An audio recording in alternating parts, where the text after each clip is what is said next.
June 2017, let's have a look now at question number 1. So we've got a Maxwell Boltzmann distribution curve of molecular energies. So we've got energy along the bottom and number of molecules up the side.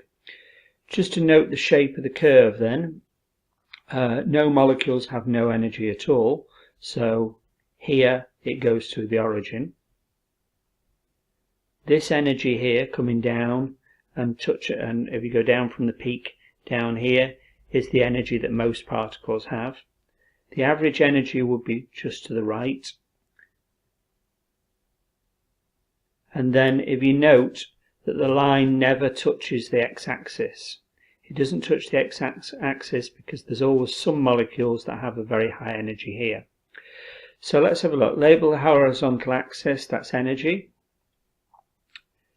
Draw a distribution of molecular energies at a higher temperature. So at a higher temperature, the whole of the curve shifts to the right hand side because the particles get a higher energy on the whole. The peak, however, goes lower because the area underneath the curve represents the total number of molecules, and that needs to stay the same. So the curve is going to shift to the right, and at the end here it ends up higher because more particles have a very high energy, then the peak needs to lower as well.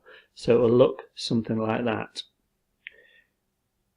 The gas decomposed on heating. Explain why an increase in temperature increases the rate at which this gas decomposes, because as you increase the temperature, then more particles have more energy, and more particles therefore have the required energy, which is called the activation energy.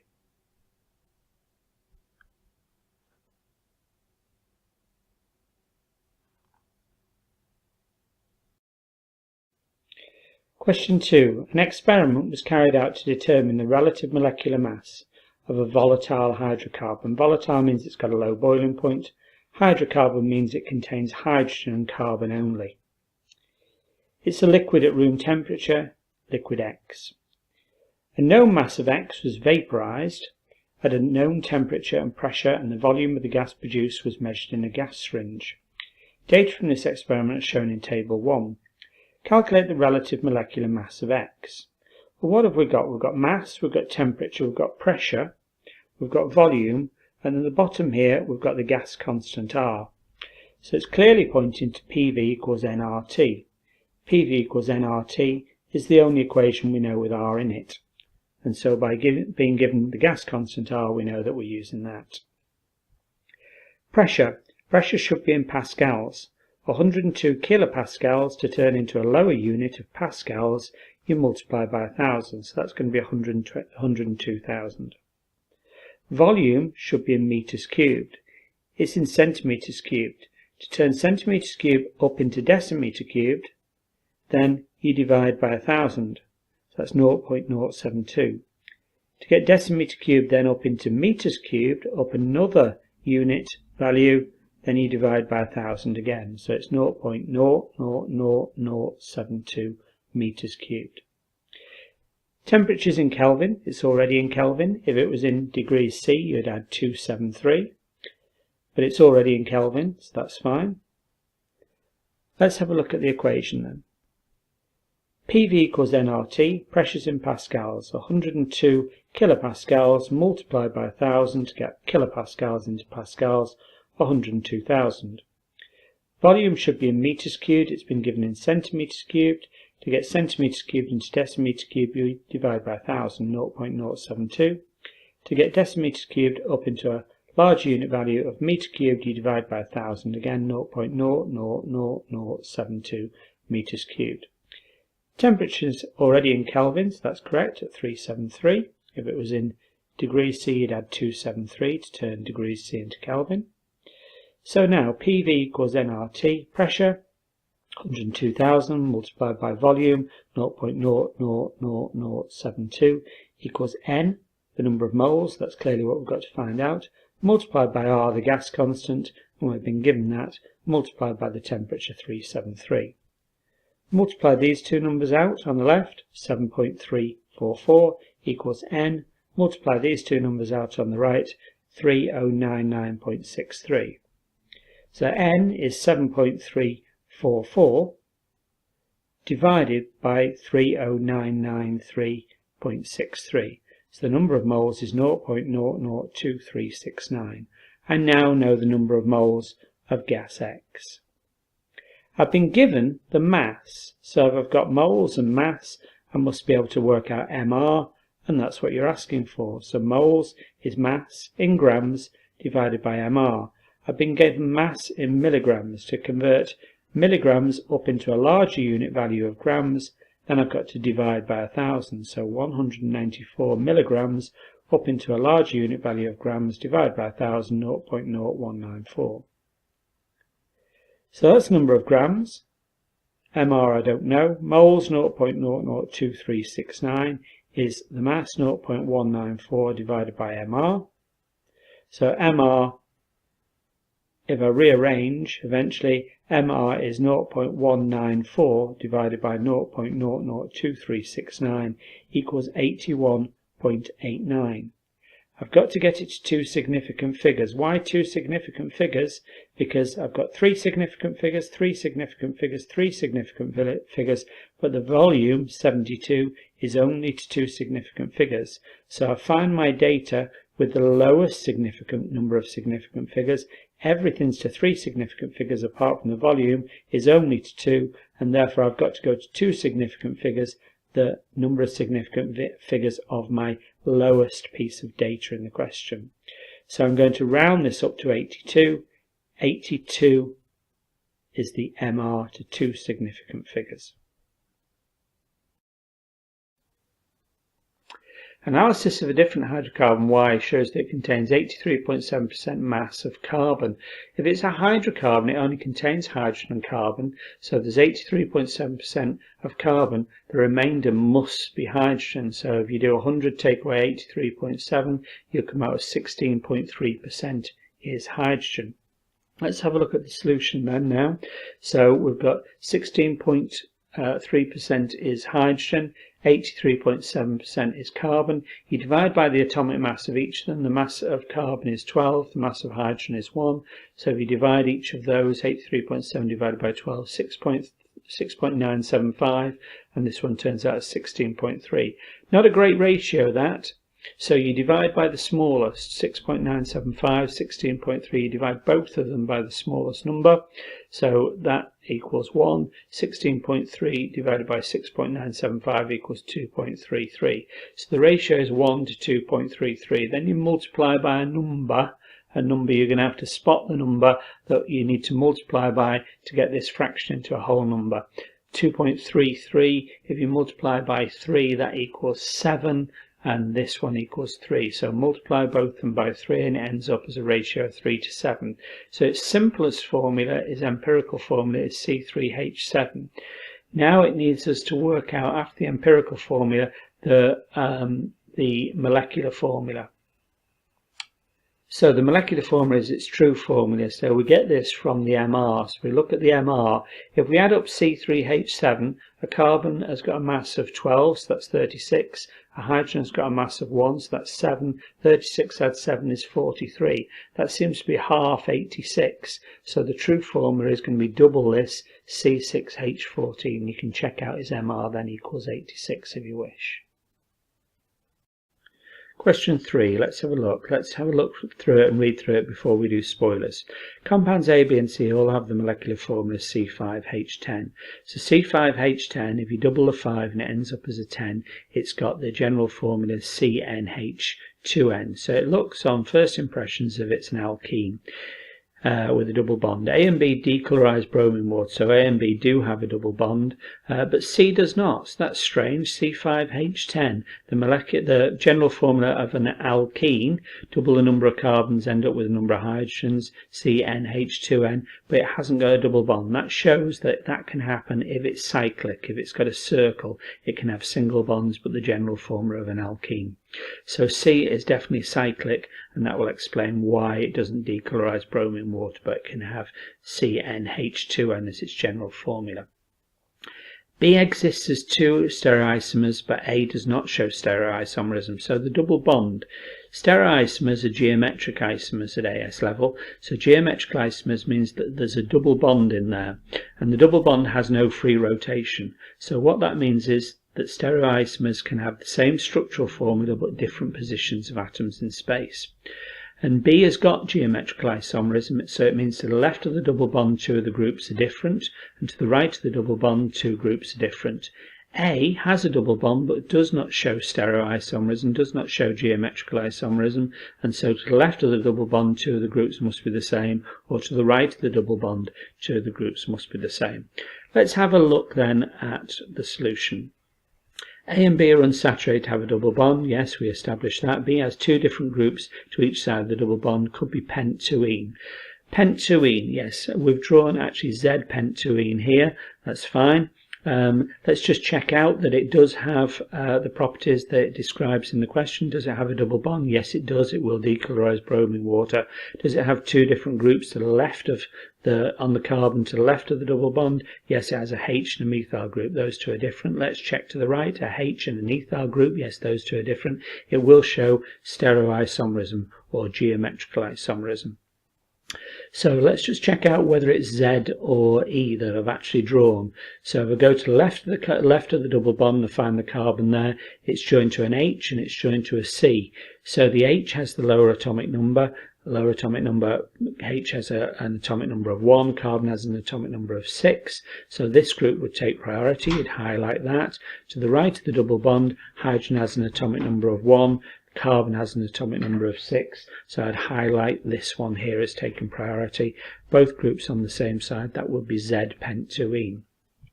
Let's now have a look at A. A has 2 groups on the same side of the double bond which are the same, so it could be something like pent 1E. Let's have a look here. The carbon to the left of the double bond, yes indeed, does have 2 hydrogens, 2 groups that are the same, so it's not going to show stereoisomerism, it's not going to show geometrical isomerism, even though it will decolorise bromine water because it's got a double bond.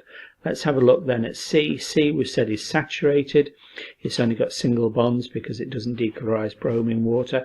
Yet it's got the formula of C5H10, the general formula CnH2n of an alkene. So that means that it's cyclic. It could be something like cyclopentane. Single bonds, C5H10. And the definition then of a stereoisomer, a geometrical isomer, is that they have the same structural formula but different positions of atoms in space. Question number 4. When an alkane is burned in excess, that means a plentiful supply of oxygen, they produce carbon dioxide and water. So while there's an excess, lots of, a plentiful supply of oxygen, it's called complete combustion, and carbon dioxide and water is made.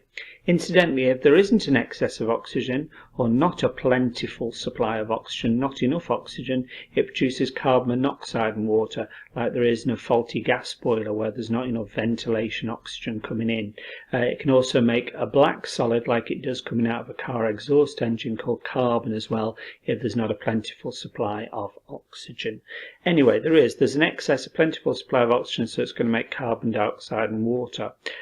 Complete combustion rather than incomplete combustion. Complete combustion making carbon dioxide and water. Propane. What's propane?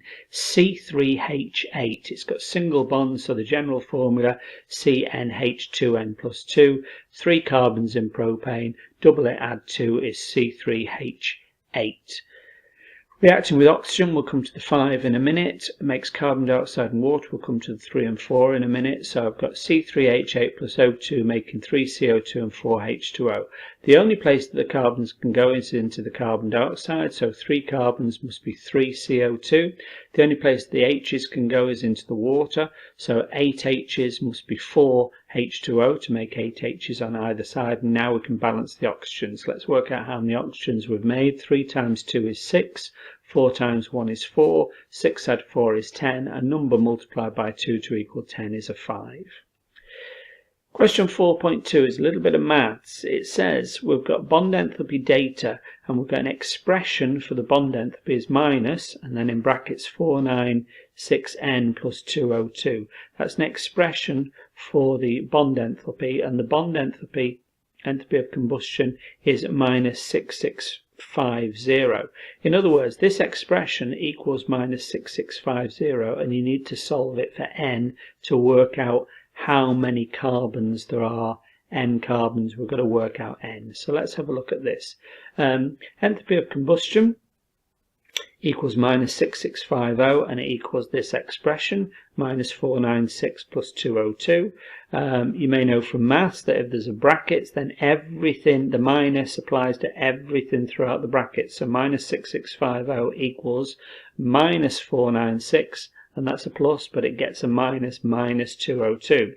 Now what I'm going to do is I'm going to rearrange. If you look at how I've rearranged, I've taken the minus 469n across the other side of the equals sign, so a minus then becomes a plus, so it's 496n, and I've taken the minus 6650 across to the right hand side of the equals sign, and that becomes then a minus becomes a plus, so it's minus 202 that stayed where it is, and a plus 6650 gone across to the right. So 496n, let's do this little calculation first, equals 6650 take away 202, which is 6448. Divide both sides by 496, so n equals 6448 divided by 496, it equals 13.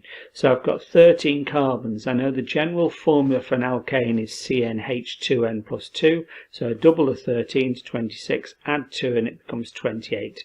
Its empirical formula is C13H28, and that's probably its molecular formula as well, I would suspect. Suggest one reason other than the use of mean bond enthalpies why a value of the enthalpy of a combustion of a liquid alkane is different from the value obtained in the expression. Tricky question this. The liquid needs to be heated and turned to a gas before it will combust. This needs to be a gas, so your fuel needs to be evaporated into a gas before it will actually react with oxygen and burn. So the liquid alkane actually needs to be evaporated and turned into a gas before it'll actually burn. So there's another factor in there, that the value, which is the enthalpy of combustion, the energy that's given out when you burn it here, is not going to equal the practical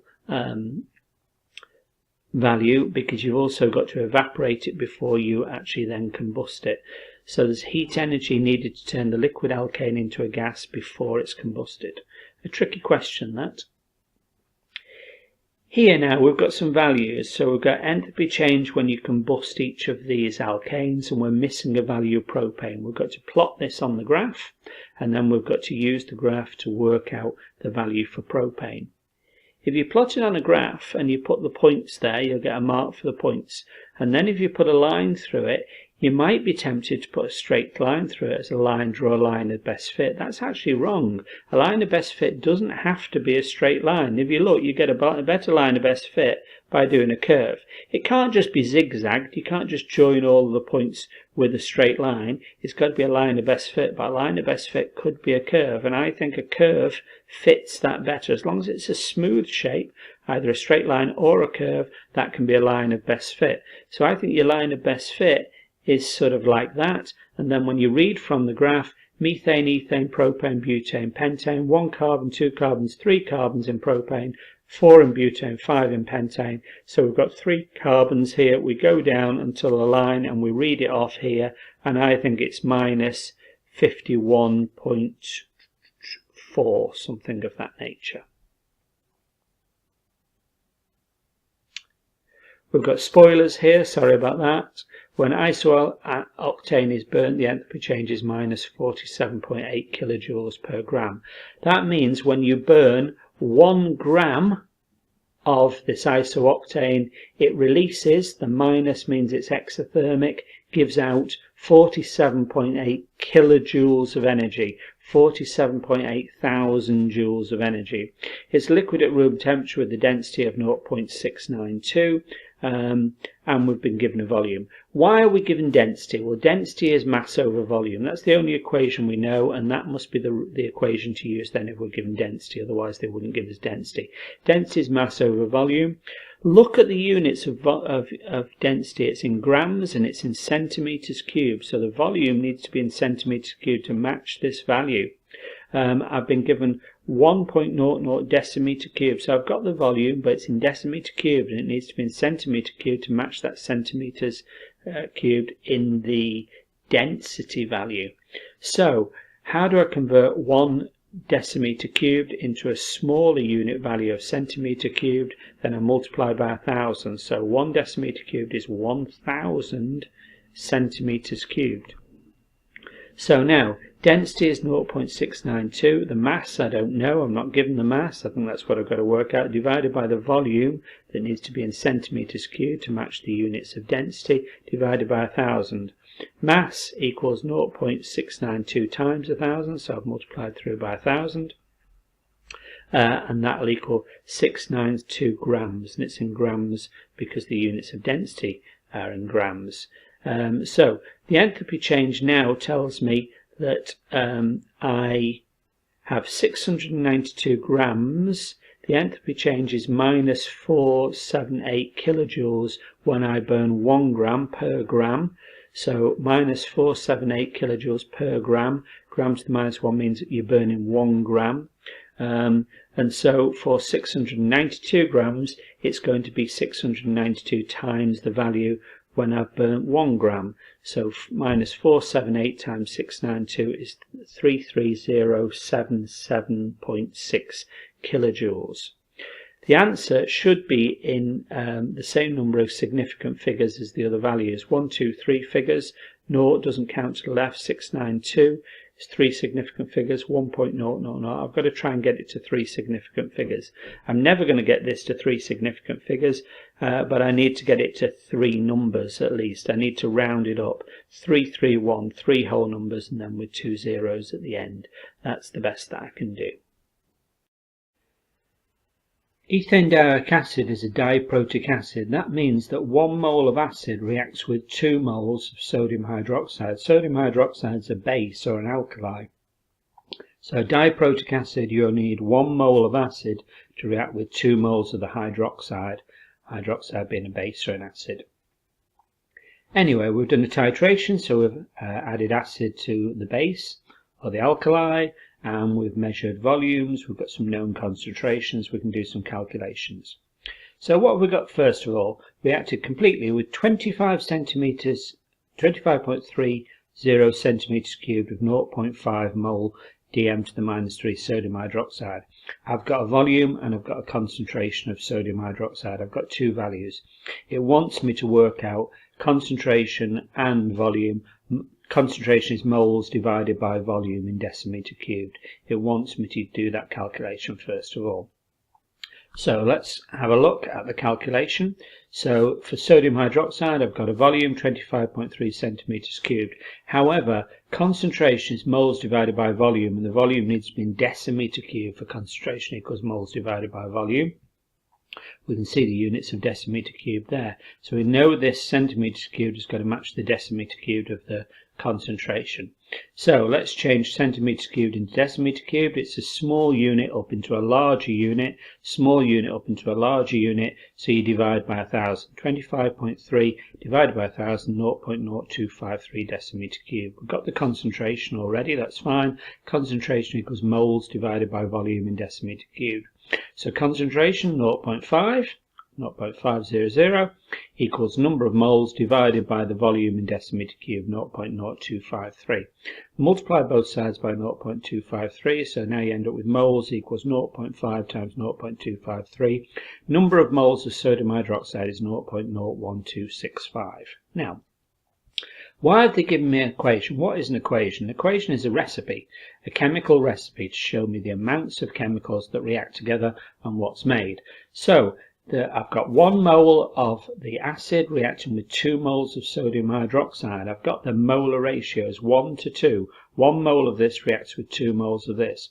So if I've got sodium hydroxide 0.1265, 2 moles of sodium hydroxide will react with 1 mole of acid, half the amount. So if I half this amount, 0.01265 moles of sodium hydroxide, if I half it, 2 down to 1, it'll tell me the number of moles of acid that I've got. So divide by 2, I've got 0.006325 moles of acid reacting with 0.12565 of sodium hydroxide. I've now got the number of moles of acid in this 25 centimeters cubed.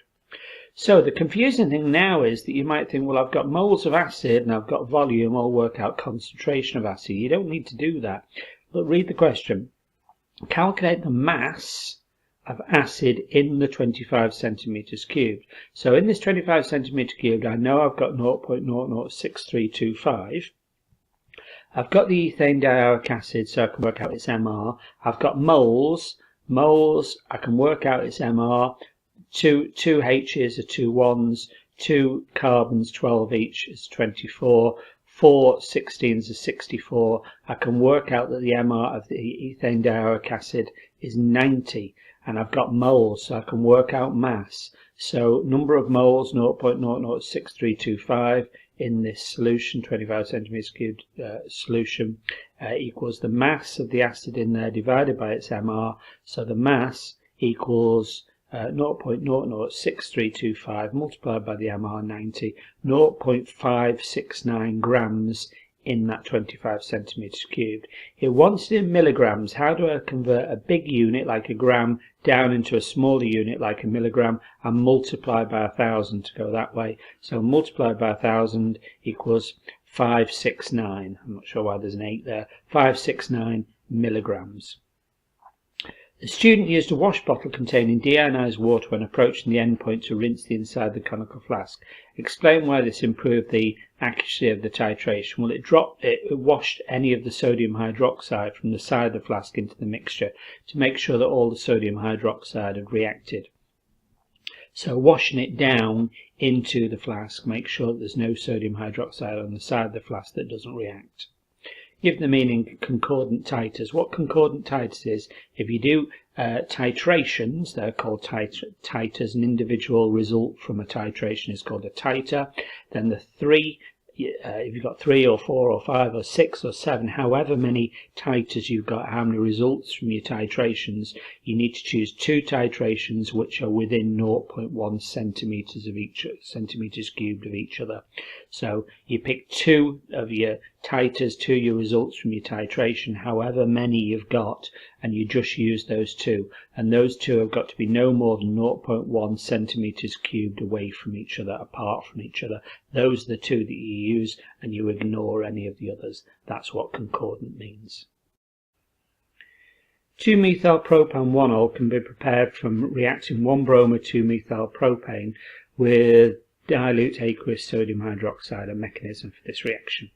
First of all, note the word dilute aqueous. Dilute aqueous means it's got water in there.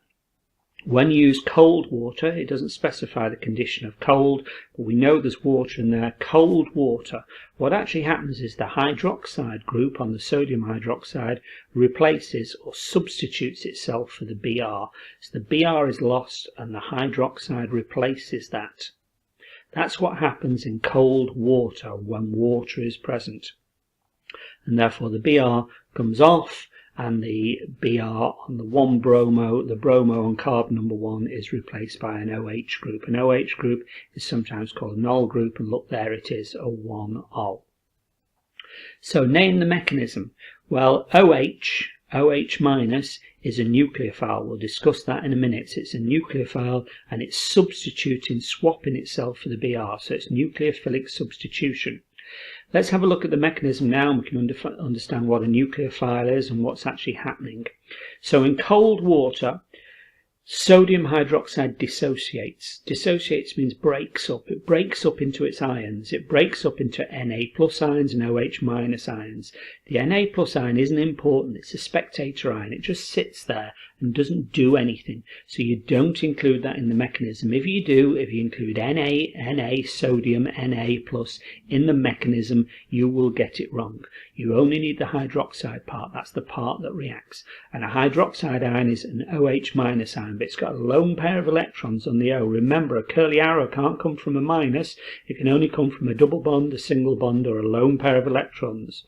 So a lone pair of electrons is important. Do not include the Na in here. And what it's going to do is it's going to substitute itself for the Br, and the OH is going to join on, and the Br will be lost as Br minus. Let's have a look at that in a little bit more depth. Now, this is a polar bond. C to Br is a polar bond. What that means is that the Br is electronegative. It draws withdraws the electrons along that bond towards itself. That's what electronegativity means. And in doing so, the electrons, which are minus, give a very small minus charge to the Br and a very small plus charge to the C as they're drawn along here along this bond towards the Br. That gives a reason for the lone pair of electrons therefore to attack or bond with the carbon, because that's got a plus and these electrons are minuses, and they will actually form a bond then to that carbon. The lone pair of electrons, that lone pair there, are actually now in that covalent bond there in between the C and the OH. They're bonded to the carbon. The carbon can't have 5 bonds, it can't have an extra bond, so it's got to release a bond, and it breaks. The electrons go onto the Br. After all, they're being withdrawn to the Br anyway with its electronegativity, and now they go. So they go from here onto the Br. Electrons, remember, are minuses, and that's why that ends up with a Br minus over here. The OH has lost its charge because it's given electrons away, it's donated them. And that's the definition of a nucleophile. What a nucleophile is, nucleophile in Greek, nucleo means plus. It comes from the word nucleus, and nucleus has got protons in it, which are pluses. Plus, philic means to love. It's a plus lover. That's the translation for Greek, but it's not really its definition. That's just a straight translation, a dictionary translation. Plus lover. And look, it's loving that plus in bonding to it. But what its true definition is, it's a lone pair donor. It gives away that lone pair there to form a bond, and the lone pair will end up as a bonded pair in between the C and the O. It's a nucleophile, is a lone pair donor.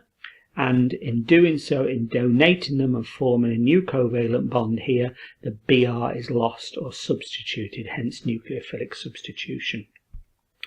Next, we've got a big long passage here. I'm not going to read through it all because I need to pick things out. If I read through it all, we'll get confused. I need to pick the important bits out and go on this kind of scavenger hunt of a calculation. Let's have a look. What do we do first from all of this information? Density. Density is my key word. Density, I've been given a density. Why would I be given a density? The only reason I'd be given a density is because density equals mass over volume. So I've got to use density. I've got one equation that I can use. Density is mass over volume. So to work out the third thing, I need a second thing. Density, I've got mass. Have I got mass of the 1-bromo-2-methyl propane? No, I haven't, but I've got its volume. So I've got density and volume of 1-bromo-2-methyl propane.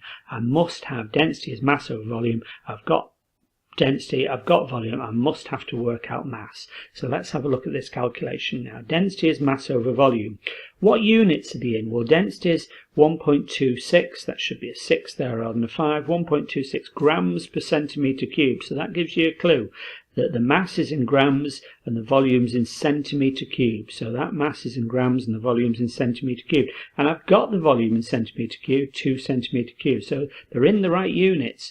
1.26 equals mass divided by 2 centimetres cubed. Mass is 1.25 or 6 times 2, so I've multiplied through by 2, 2.25 grams or there or thereabouts.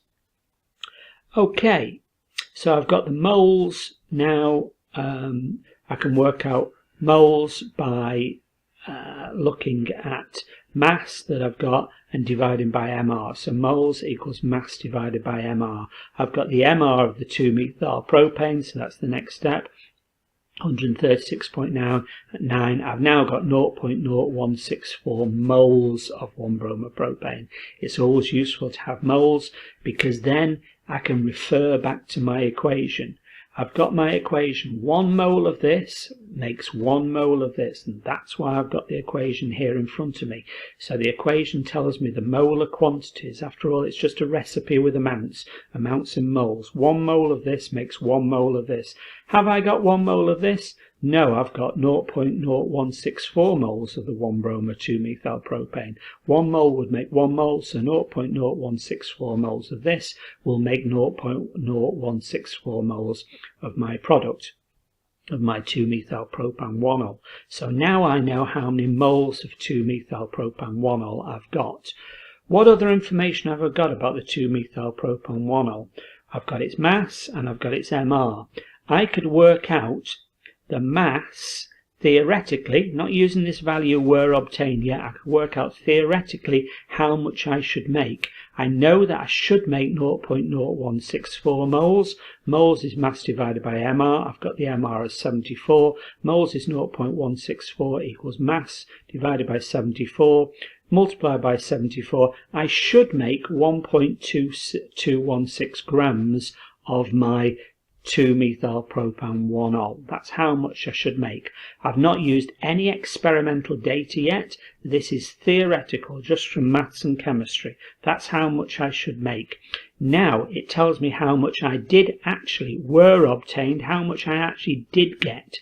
So I'm going to introduce this bit now, which is my actual yield.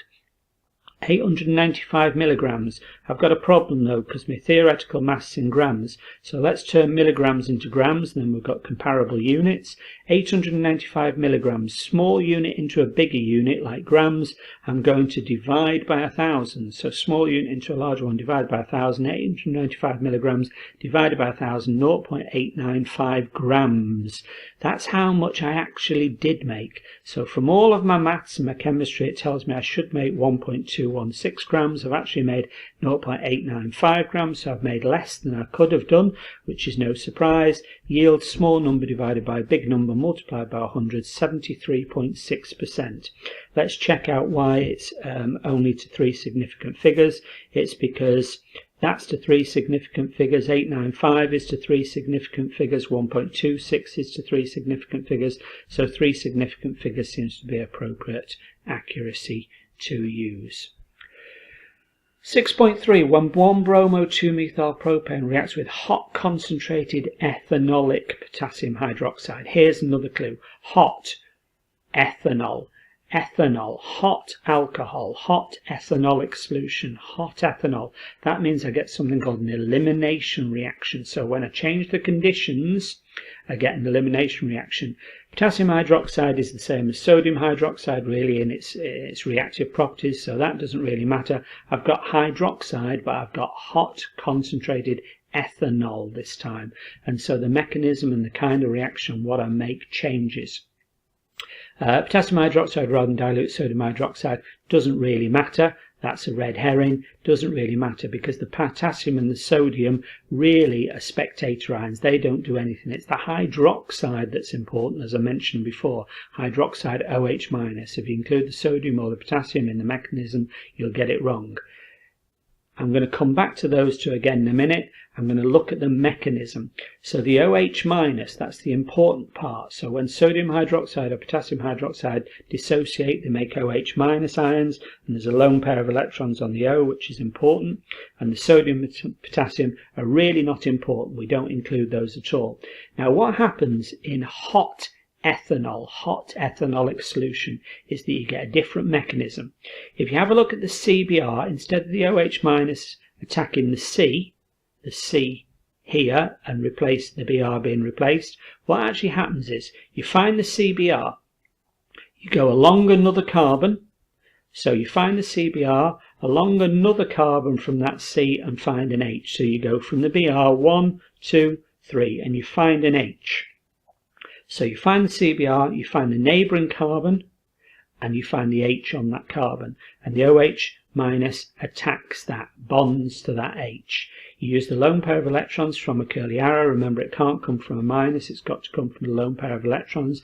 And it goes for attacks, bonds to the H. When the OH minus and the H bond, that will actually make water. So HHO or H2O, and the minus is lost. There's no charge on the water because electrons are being given away. In other words, that H bonds to the OH minus and makes water. Where do the electrons from the CH go? If the H is bonding to the OH, where do they go? They go between the two carbons here, between these two carbons, and will make a double bond. So those two electrons go into here to make an extra bond, a double bond between these two carbons, and the Br is always lost. In elimination and in nucleophilic substitution, the Br is always lost. It's withdrawing electrons towards itself anyway because it's electronegative, so the electrons move on to it. And you end up with an unsaturated product, something with a double bond in it, an alkene. water, the Br minus comes off, it gets the minus charge, so the minus charge balances and it's on the Br minus because electrons are moved onto the Br. Why is it? What's the name of the product? Methyl propene. Let's have a look. 1, 2, 3 carbons, prop, ene double bond, and methyl group at carbon number 2. So you could call it 2-methyl prop 1-ene. However, you can get away with calling it methyl propene because whichever end I label from, the methyl group is going to be at carbon number 2, and if I label from the right, it's the double bonds at carbon number 1, or if it were this end, I just start labeling 1, 2, 3 from the other end. So the propene, the double bond, is always at carbon number 1. Depending on which side you start labelling from, the methyl groups at number 2. So you can call it 2-methyl prop 1-ene if you want to, but methyl propene suffices. Why is it called elimination? Because actually look at this molecule. It's got 1, 2, 3, 4, 5, 6, 7, 8 hydrogens, and now it's only got 1, 2, 3, 4, 5, 6, 7. It's lost a hydrogen somewhere. Let's count again. 1, 2, 3, 4, 5, 6, 7, 8, 9. It's got 9 there and it's got 8 here. It's lost that hydrogen there, and it's also lost that Br there. It's lost atoms. Eliminate means to lose, to get rid of. It's had some of its atoms removed. That's why it's called elimination, and they come off here. Let's have a look at question 7, a difficult question here. We've got to fill in the rest of this mechanism. Let's have a look at this here. We've got a lone pair of electrons and an oxygen, and we've got an H+. There's a good chance that the arrow will go from the lone pair to the H+ and form a bond between the two. When it does so, we're going to make this, and the OH will bond between the O and the H and make OH2. Where will the plus be? Well, the plus will be on the O because that has had electrons move away from it, with the curly arrow going from the O to the H+. The H+ will lose the plus charge. Plus charge will be on the O because electrons have moved onto the H and removed the H+ charge.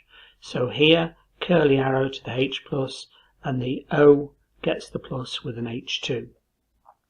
What's next? Well, if you look at the next one here, forget that curly arrow, look at the next one that's given to you. It's got a plus charge on this carbon here, and this OH2 plus has gone.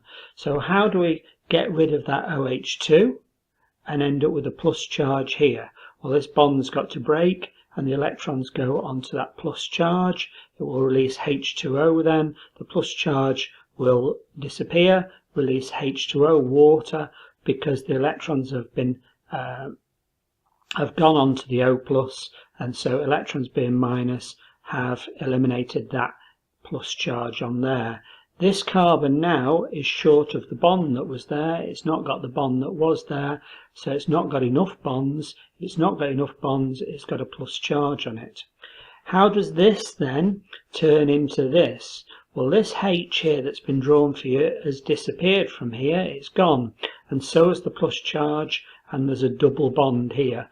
So clearly this H has got to break off, and which way will the electrons go? They'll go into here rather, and make the double bond. So they move from here to here. That will release the H as a H+. Make a double bond here, and then this carbon that hasn't got enough bonds has now got an extra bond and has got rid of the H+. Draw a structure of a different cyclic alkene formed from D. So formed from D, how could that work? Well, what could actually happen is, instead of this H breaking off here, why doesn't one of the H's here break off? So there's no reason why that H should break off from this carbon. We've got another carbon to the other side of the carbocation, the plus charge, here. So there's no reason why one of the H's here and H here couldn't break off. That H could stay, and one of these H's could break off and form a double bond here instead. So why is a H from here, from this carbon breaking off, why doesn't a H, instead of from there, why doesn't a H come from here and break off and form the double bond there? So the double bond could be here instead.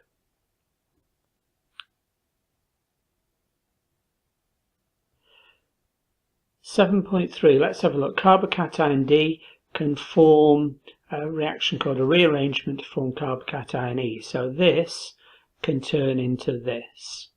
A hydrogen atom and its bonding pair of electrons move from A to carbon B as shown in figure 2. In other words, the plus charge moves. So why could the plus charge move? Why would the plus charge move? That's what the question's asking. So it's rearranged somehow. It's not asking you how it's rearranged, it's asking you why it's rearranged. Well, let's have a look at this plus charge here. This carbon here on this corner has got a carbon down here and a carbon here. A carbon either side of it. So this C plus, a carbocation, has got a carbon here to one side and a carbon here to the other side. This carbon with the plus, the carbocation, has got two carbons, one either side.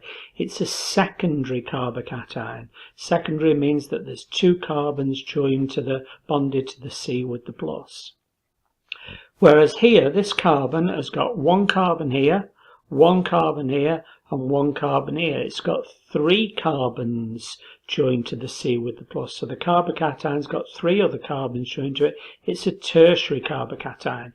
In other words, this is a secondary carbocation, this is a tertiary carbocation. The tertiary carbocation is more stable than the secondary carbocation, and that's why it's formed. So the question isn't asking how this rearrangement's happened, it's just simply asking you to recognise that this is a secondary carbocation, this is a tertiary carbocation, and the tertiary carbocation is more stable than the secondary carbocation, and that's why that happens. As a result of this rearrangement, a third alkene is formed from this reaction. Draw the structure of this third alkene. So what could actually happen is, from here, how does this plus disappear? How do we get rid of this plus? So what could actually happen is, this H could break off and go into a double bond between the two. Or the alternative is that one of these H's could break off and form a double bond here. So one of these three H's could break off and form a double bond here. That would get rid of that plus, because you'd have an extra bond. So this carbon now would have enough bonds, 4 bonds. At the moment it's only got 3 bonds. It would now have 4 bonds, so it would get rid of the plus. And one of the H's here would break off and release H plus and get the double bond in between the two here.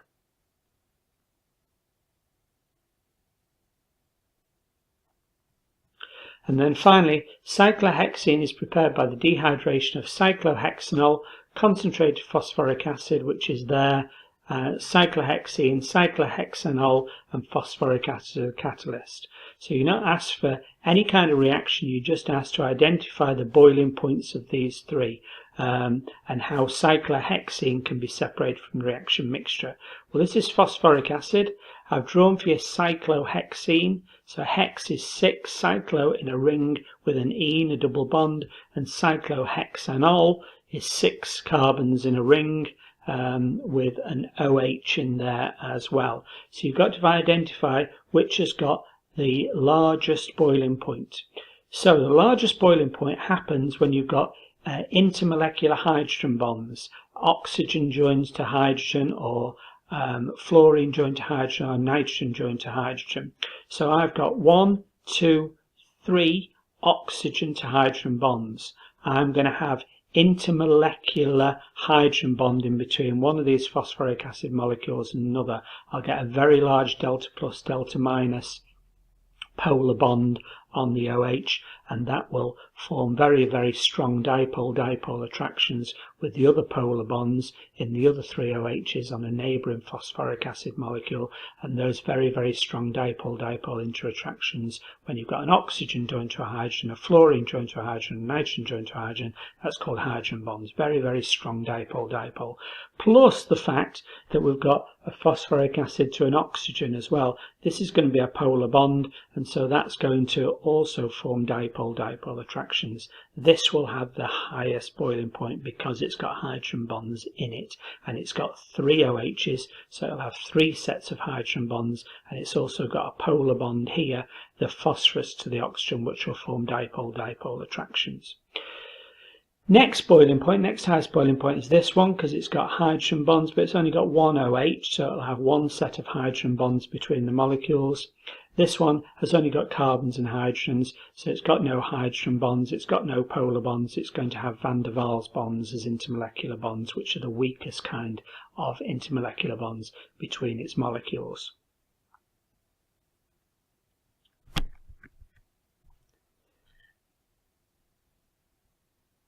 So we've explained that. Explain how cyclohexane can be separated from the reaction mixture. So what you're going to use is distillation. You might use fractional distillation because you've got a mixture of 3 different liquids. So fractional distillation or distillation to separate liquids with different boiling points.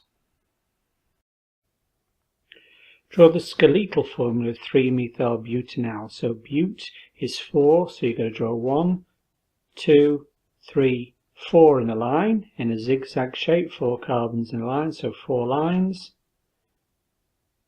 The al, butanal, has got a C double bond O with an H on it. You don't need to draw the H, so you just got to draw a double bond O. Butanal, the aldehyde group, is always at carbon number 1, so you count along the chain, then put another branch off a line at number 3. Let's have a look how that looks. So let's go through it again. 4 in a line for but, 1, 2, 3, 4.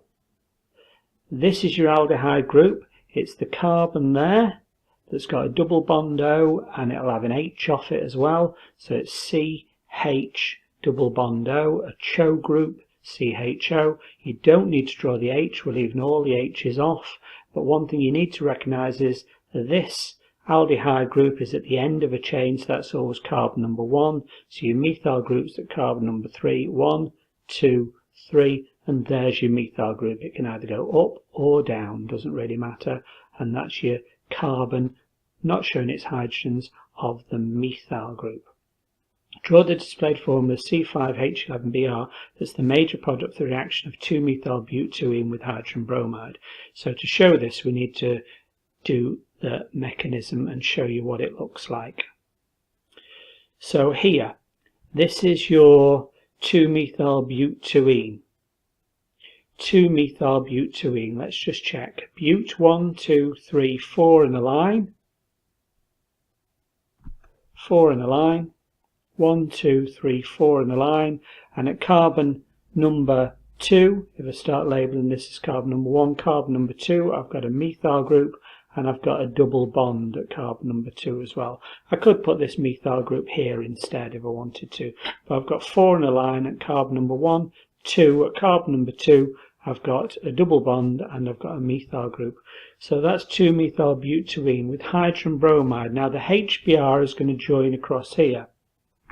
The question is, the HBr, when the H joins on, does it join to this carbon or does it join to this carbon? Which way does the H join, this one or this one?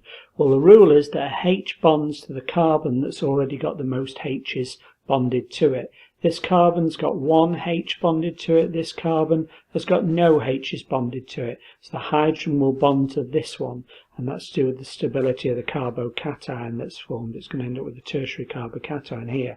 But just so that you can get it right, the H joins onto here, and the Br then will join on to the other one when Br minus with a lone pair. The lone pair is going to join on to the C plus that's there. So that's what it's going to look like. That gets you the marks. You don't need to draw this bit. This is what gets you the marks for recognising that this has got an H and this has got a Br in the product. Thermal cracking of hydrocarbons produces molecules that are attacked by electrophiles. Sorry, I've drawn the carbocation there. Once the H joins on the carbocation there, and the Br minus is going to join onto here. Draw the structure of one of these molecules that contains 4 carbon atoms. Let's read through it again. Thermal cracking of hydrocarbons produces molecules that are attacked by electrophiles. Electrophiles like HBRs, because they have a region of high electron density. Draw the structure of one of these molecules that contains 4 carbon atoms. High electron density means it's got a double bond. That's another way of saying that it's got a double bond. And electrophiles like HBRs will attack by electrophilic addition onto that double bond. So thermal cracking produces molecules 4 carbon atoms with a double bond. So 1, 2, 3, 4 carbon atoms with a double bond. The double bond can be here or it could be in the middle, doesn't really matter. So it could be but1ene or but2ene.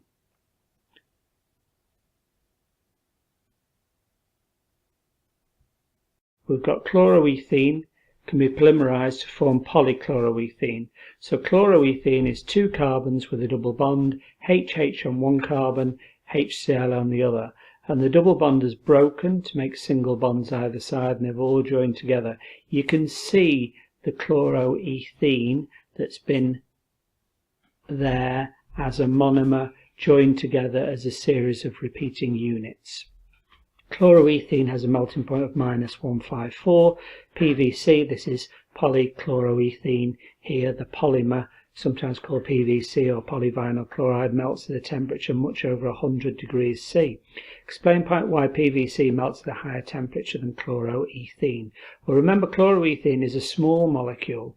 2 carbons join with a double bond, HH on one carbon and HCl on the other, and it's only when they form a polymer that they join together to make a large molecule. So there's 1 mark for saying it makes a large molecule, and then a large molecule is going to have more atoms, more electrons, more stronger van der Waals forces between the molecules. So 1 mark for saying the molecules are larger in polychloroethene or PVC, and that there are stronger van der Waals forces between the molecules in the PVC polymer, so the melting point's higher. The structure shows that a molecule that's been used in PVC reduces the number of hydrogen atoms in the molecule. So what you've got to do is you've got to recognise every carbon's on a corner. There's carbons on each of these corners, and the H's, the hydrogen atoms, have been left off. But every carbon has 4 bonds. So what you've got to do is you've got to go through and make sure that there's 4 bonds off every carbon. Some will need none. Say, for example, that's already got 4 bonds. That's got 3, so that'll need an additional 1. That's got 4 bonds. That's not a carbon. This carbon here has got 2 bonds, so needs 2 more. This carbon at the end needs 3 more. And when you draw them on, it will look a little bit like that. I've drawn the red bonds to each of the H's. You count them up and there are 38 hydrogens that are needed to make sure every carbon has got 4 bonds. Use your understanding of the properties of PVC to explain whether you'd expect to find a plasticizer in PVC to insulate electrical cables. What a plasticizer does is it gets between the PVC molecules. So it gets in between the molecules and prevents the van der Waals bonds, or at least weakens the van der Waals bonds between the molecules. So what it does is it makes it more flexible, it makes it bendy. So would you expect that plasticizers to be used in insulated electrical cables? Yes, plasticizers are used to soft molecules. The plasticizer is present in the plastic insulation to make it bendy. So that's your answer. A section of polymer, the polymer polychloroprene, a synthetic rubber, is shown below. So I've got carbons at each of these points here. I've got a double bond and I've got some Cl's. You need to recognize the repeating unit. Well, if I take this bit here down to a Cl, the next time it appears is here. And the next time it appears is here. So the cut-off point is here. So I can see there's a repeating unit going from here round here, and there's a repeating unit going from here round to here to this point here, and then there's a repeating unit going round to here. So I've recognized the 3 repeating units. So now I just need to draw one of them. So I've got a carbon to Cl, carbon to Cl, a double bond to a carbon to a carbon to a carbon. So I've drawn that section there, and I've drawn the displayed formula. So rather than skeletal, I've drawn displayed with all of the bonds and the H's showing. It's important, it mentions here you need the displayed formula for the repeating unit, so it's important to draw all the bonds in. Question 10. Trickier question you think here because you're reading from a burette. Look, the numbers are going down. 22, 23, 24, 25. And you've got to work out each graduation then is 0.1. You've also got to work out that it's the bottom of the meniscus that you read from, not the top. So we go 24, 24.1, 24.2, 24.3. 24.3 is the bottom of the meniscus reading down in 0.1. 24.3 is answer B. Question number 11. So I've weighed out some solute. Solute is just a general term for something that dissolves in something.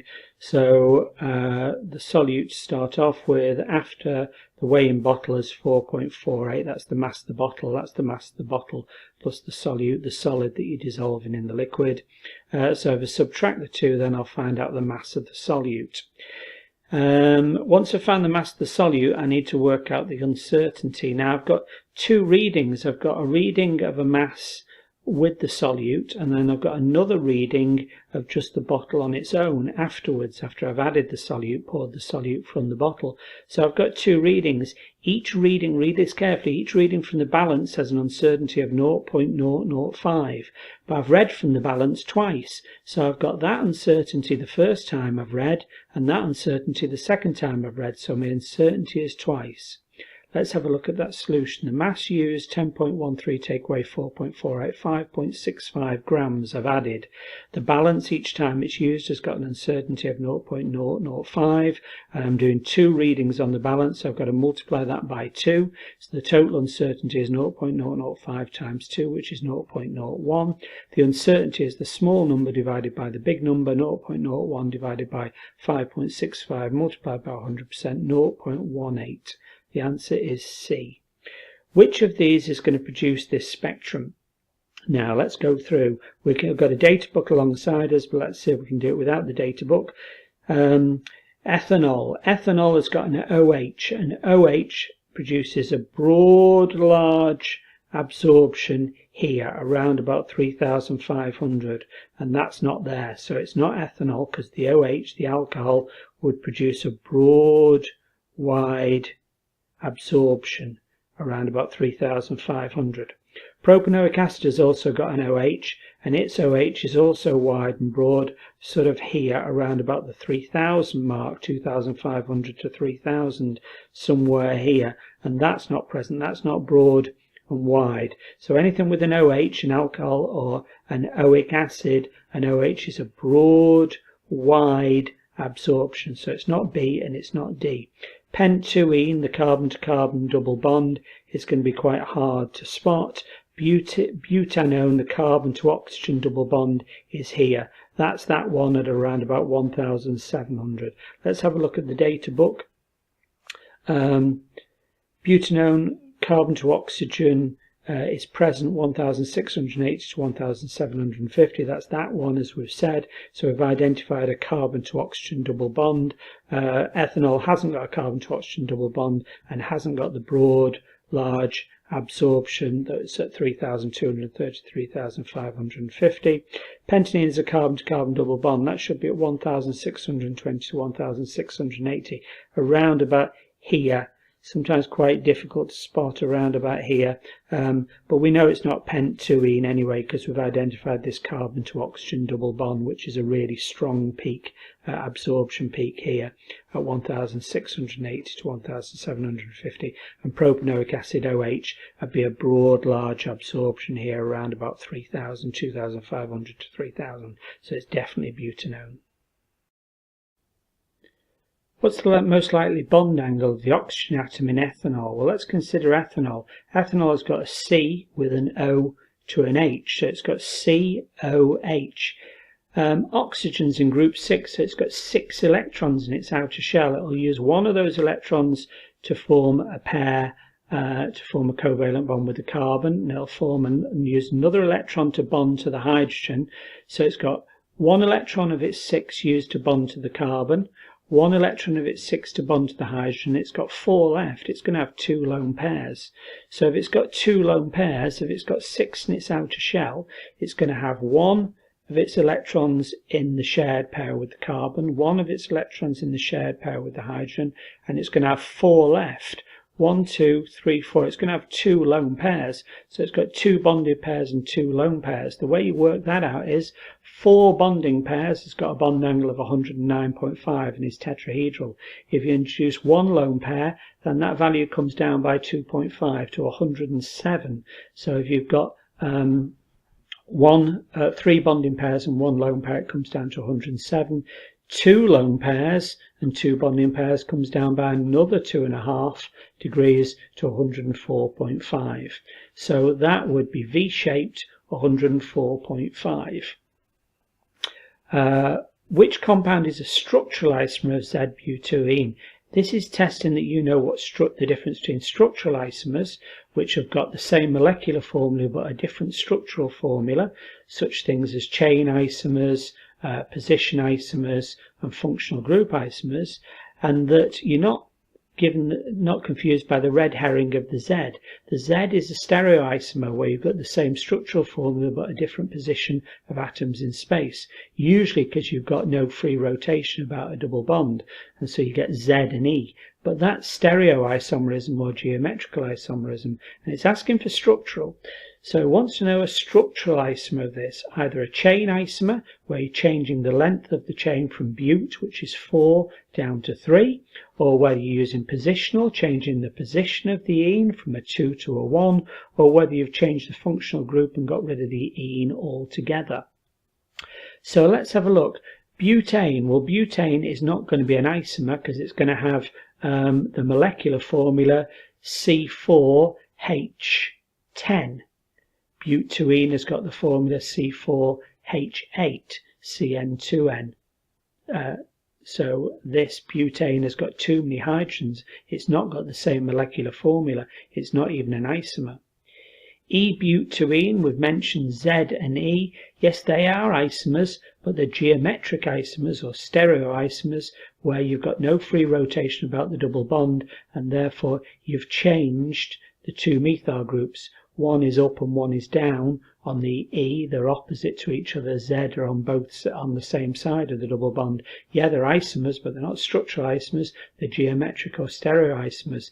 Cyclobutane looks good. Let's just check out D. Methyl butene. Well, butene has got 4 carbons, and a methyl group has got a carbon in it as well. You've just introduced 5 carbons into that. This has only got 4. You've changed the molecular formula, so it can't be that. You've added another carbon to it. Not allowed. Cyclobutane, cyclobutane rather. Bute 4 carbons. Yes. Cyclo means that it's in a ring, and therefore it can have 8 hydrogens, just as butene has 8 hydrogens as well, and you've got rid of the ene, it's become an ane. This is a structural isomer, it's a functional group isomer of Z-butene. Your answer is C.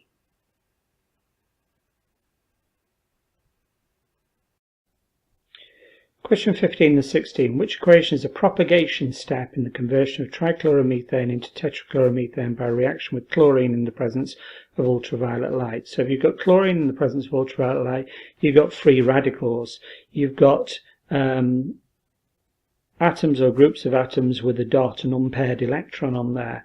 So A is definitely not it, because that's not even a free radical reaction, so it's not A. So you're looking for reactions with dots in them, so it could be B, C or D, but it's definitely not A. If you have an initiation step is where the dots only appear on the right, so you've got something like chlorine Cl2 making 2 Cl dots on the right. So we haven't got anything like Cl2 going to 2 Cl dots. We've got no initiation step. Okay, we're after a propagation step anyway. A termination step is where 2 free radicals come together, 2 dots, to make something without dots. So that's a termination step, B. 2 dots coming together to make something without dots, 2 radicals coming together and joining together and forming something with covalent bonds without dots, with no unpaired electrons. They're all involved in covalent bonds, shared pairs. So it's not B, so it's not A and it's not B. So we're between C and D. Which one looks possible? So a propagation step, you never find an H on its own, an H with a dot. So I'm never going to find that. I'm never going to produce that. If I had those two coming together, then the Cl dot would react with an H and make HCl and a CCl3 dot. So a Cl dot always makes a HCl, never a H dot. So it's definitely not C, so it's got to be D. It has to be D, and that looks correct. So I've got CCl3 dot reacting with more chlorine to make CCl4. It says it's making trichloromethane into tetrachloromethane. There's tetrachloromethane, and it's making a Cl dot, so it's reforming the radical, the chlorine radical, which is part of the reaction anyway, to reform the Cl dot as a catalyst. Your answer is D. Which compound has the fastest rate with potassium cyanide to form pentane nitrile? So which one of these will react with potassium cyanide? A cyanide ion is a Cn- with a lone pair on it. It attacks the carbon bonds to a carbon, and then either the Br, the Cl, the F, or the iodo release then, so the bond breaks. So as the Cn- ion and the lone pair bonds to the C, then you need the Br, Cl, F or I bond to break, the electrons to move from the bond onto the Br, Cl, F or I and make a Br minus ion, a Cl minus ion, an F minus ion or an I minus ion. Which one will go the fastest? It's the one with the weakest bond. The one with the weakest bond is the largest atom because the shared pair of electrons are not held as tightly. So the iodobutane has got the weakest, largest iodine is the atom at the bottom of group 7, the larger atom, and so that's going to have the weakest bond.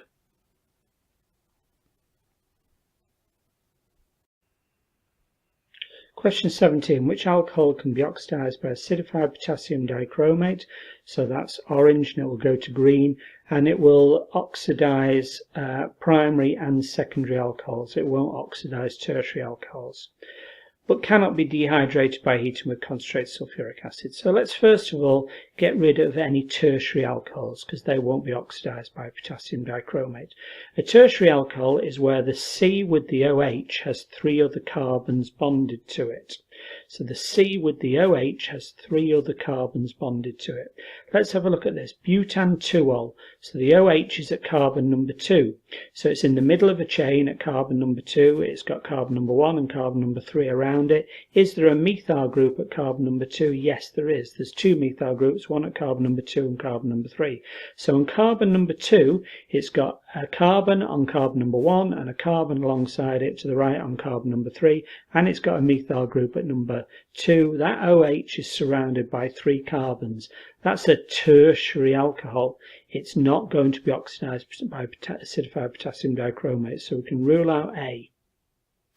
Let's have a look at C. 2-methylpropan-2-ol. 3 carbons in a line. The OH is in the middle of the 3 carbons at carbon number 2. So it's got carbon number 1 and carbon number 3 either side of it.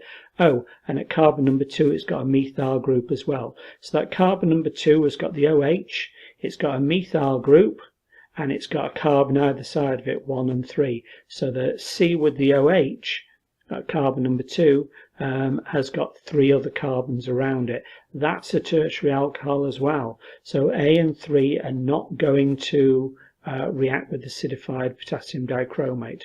Propan-1-ol, so you've got carbon number 1, you've got the OH, and you've got methyls at carbon number 2. That looks as if that's a primary alcohol. Pentan-3-ol, 5 carbons, and the OH is in the middle at carbon number 3, but it would have 2 carbons either side at carbon number 2 and 4, and an H off carbon number 3. That would be a secondary alcohol. So B and C could be oxidized by acidified potassium dichromate, the primary alcohol and the secondary alcohol. The question is, which one wouldn't be dehydrated with concentrated sulfuric acid? So what you need for the concentrated sulfuric acid, what it does is it takes the concentrated sulfuric acid, removes water. It removes water and dehydrates something, removes water by removing an OH from one carbon and removing an H from the neighbouring carbon. So you need an H on a carbon, and on the neighbouring carbon you need an OH. So presumably one of them hasn't got an H on the neighbouring carbon. Let's have a look. Propan 1-ol, so the OH is on carbon number 1, and on carbon number 2, you've got 2 methyl groups, and you'll have a carbon number 3 as well joined to it. So that carbon number 2 has got 2 methyl groups, and it's got carbon number 3 joined to it as well. So that carbon number 2 there hasn't got an H joined to it. So it's not got an H on carbon number 2 that can be removed along with the OH on carbon number 1. B cannot be dehydrated with concentrated sulfuric acid. So that must be your answer, answer B. Let's just check out D. D has got an OH at carbon number 3, and at carbon number 2 or at carbon number 4 it must have an H. So that will have an H at carbon number 2 and no H at carbon number 3. We'll also have an OH at carbon number 4 and no H at carbon number 3. Yes, it's got an H and no H on neighbouring carbons. That would be dehydrated. Your answer is B. How many structural isomers are there with the molecular formula C3H4BrCl? So I'm just going to do spoilers on this so we can see it a little bit better. C3H6BrCl. So you've got 3 carbons in a line, you've got 6 H's, and you've got a Br and a Cl. So the question is, where can the Br and the Cl's go? What combinations can we have? So at carbon number 1 we can have a C, and we can have the Br also at carbon number 1. So both the Br and the Cl at carbon number 1, and the H's then are just on the other carbons. We could have a Cl at carbon number 1, a Br at number 2. We could have a Cl at carbon number 1, a Br at carbon number 3. I think that's all the combinations with a Cl at carbon number 1. With a Br at carbon number 1, also carbon number 2 or carbon number 3. Therefore, the next combination is a Cl at carbon number 2. Well, you could have a Br also on the same carbon, or you could have a Br at carbon number 1.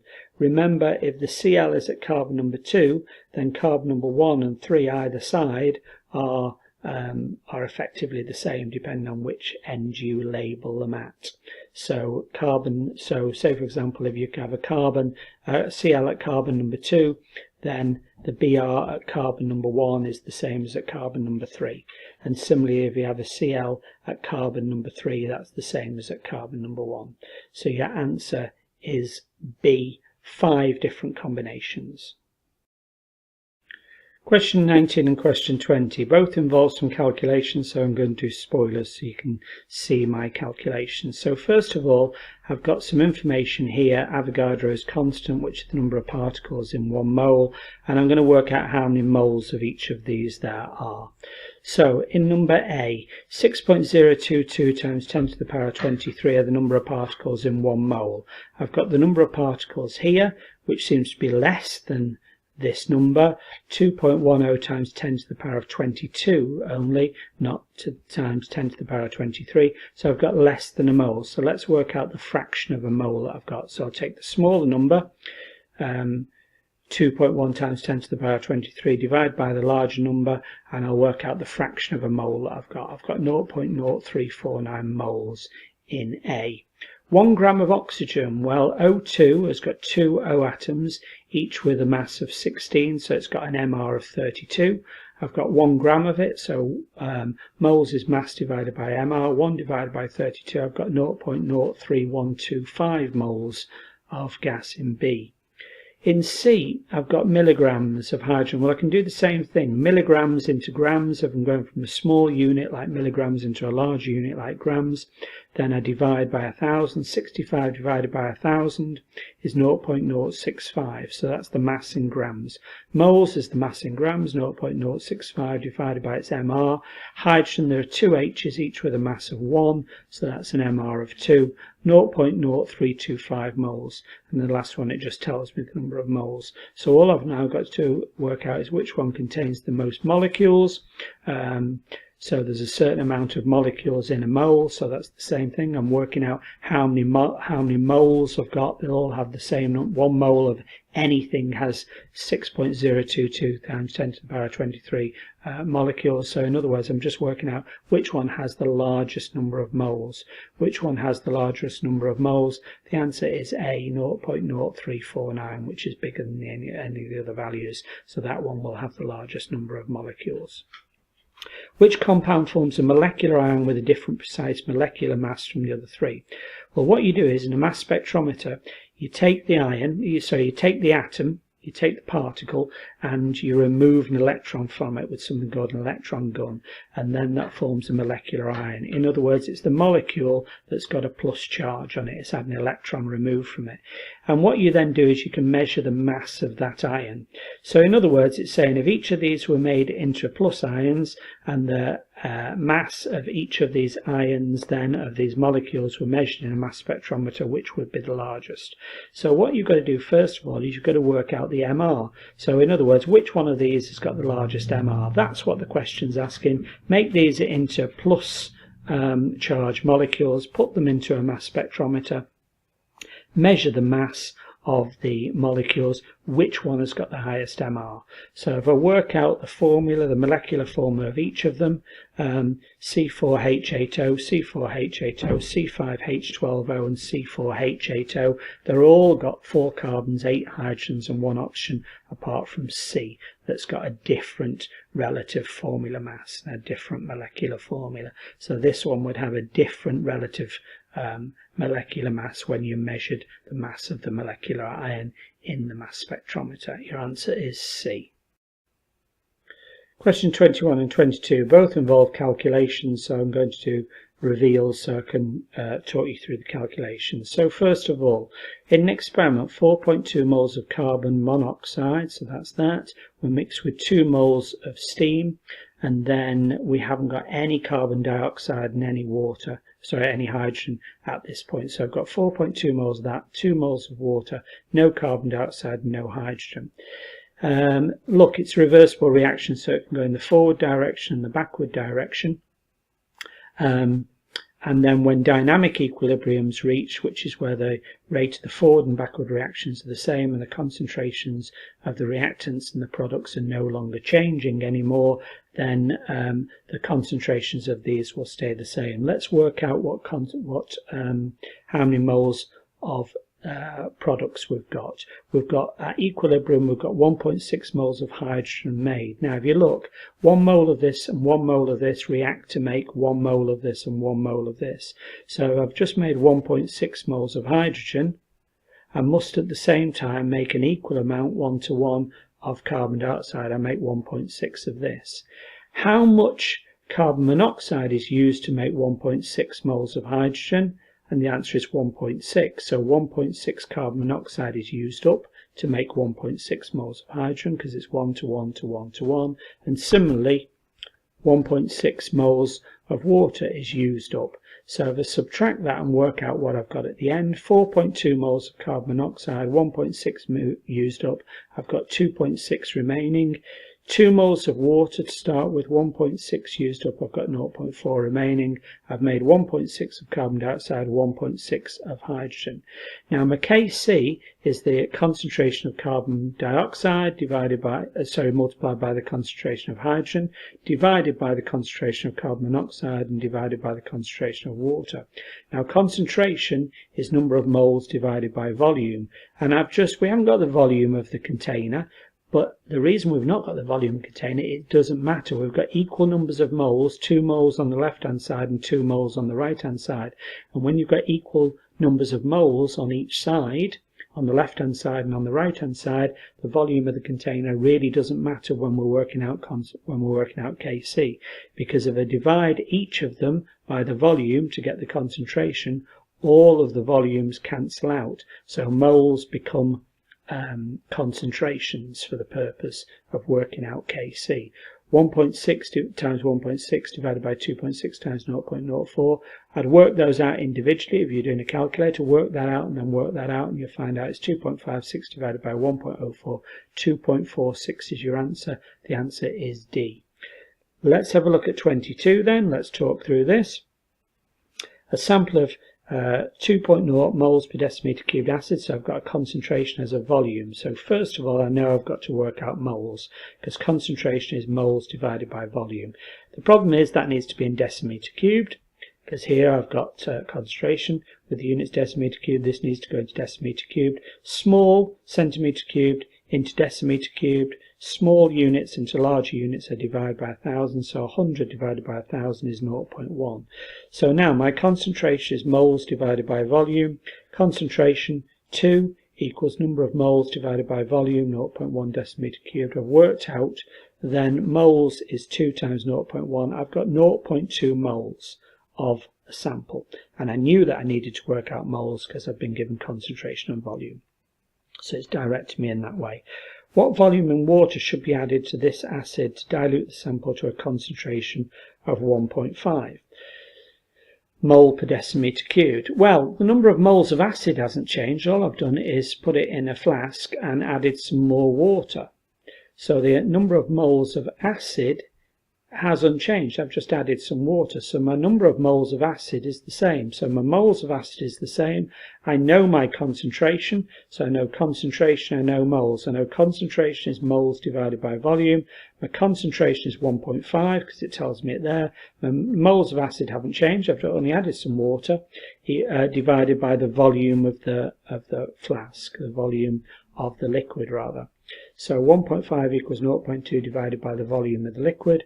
So I could say volume equals 0.2 divided by 1.5, 0.1333 recurring decimeter cubed. It's in decimeter cubed because units of concentration are decimeter cubed. So I could convert that into centimeter cubed because all of these answers are required in centimeter cubed. How do I convert decimeter cubed into a smaller unit like centimeter cubed? I multiply by 1,000. 0.1333 recurring times by 1,000 is 133.3. So that's my final volume. So is 133.3 on there? No. Okay, and the reason that 133.3 is not on there is so sometimes they would do that to try and fool you into that as the answer, but read the question carefully. What volume of water should be added to the acid? So the final volume is 133.3. We've started with 100 centimeter cubed of acid, so you've got to add 33.3 centimeters cubed of water. Your answer is B. Questions 23 and 24 both involve some calculations, so I'll do spoilers and then talk you through the answers. So in here it looks as if I've got some flasks, I've got some moles, I've got some masses, but this is the key thing. It says the temperature and the pressure are the same. So I need to use PV equals nRT because that's got temperature and pressure in it. And actually when I look, the pressure and the volume are staying the same because it's a seal flask, same volume, same pressure, same temperature, and R is the gas constant, 8.31. So everything is staying the same.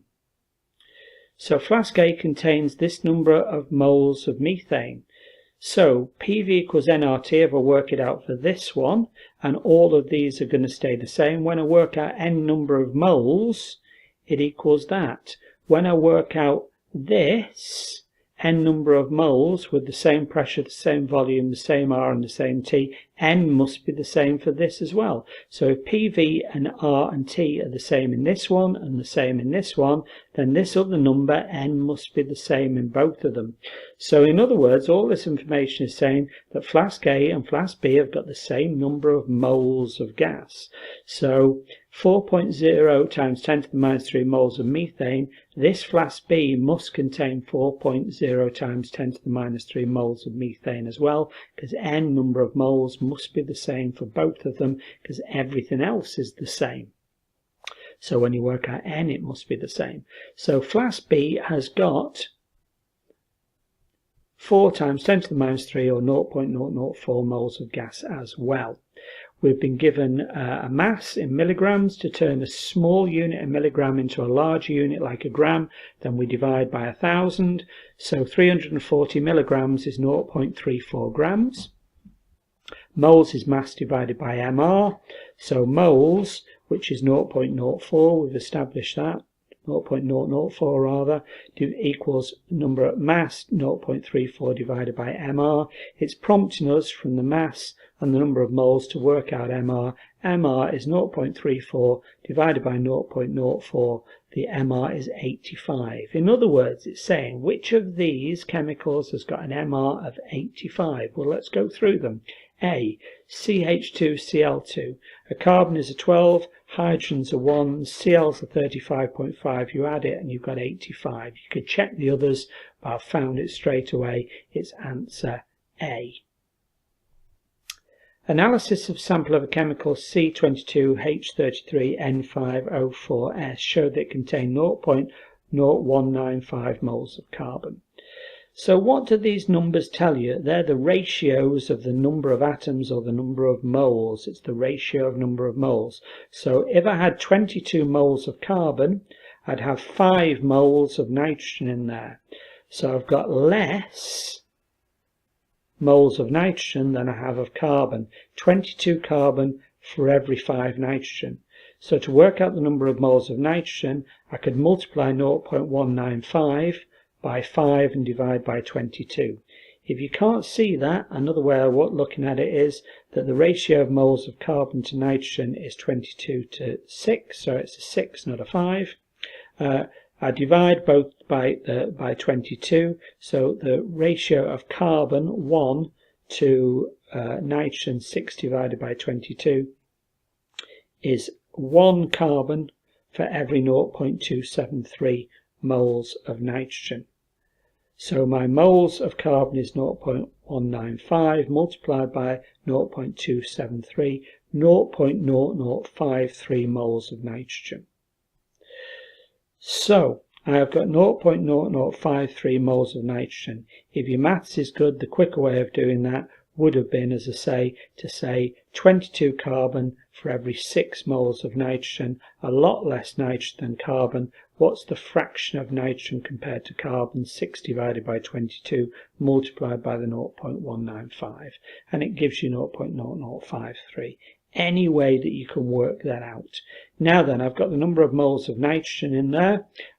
What's it asking me? What mass? Well, I know moles is mass divided by mR. Moles, I've got 0.0053. Mass, mR of nitrogen, I know is a 14 from the periodic table. 0.0053 is mass divided by 14, so the mass is 0.0053 times 14, 0.074. So my answer is C.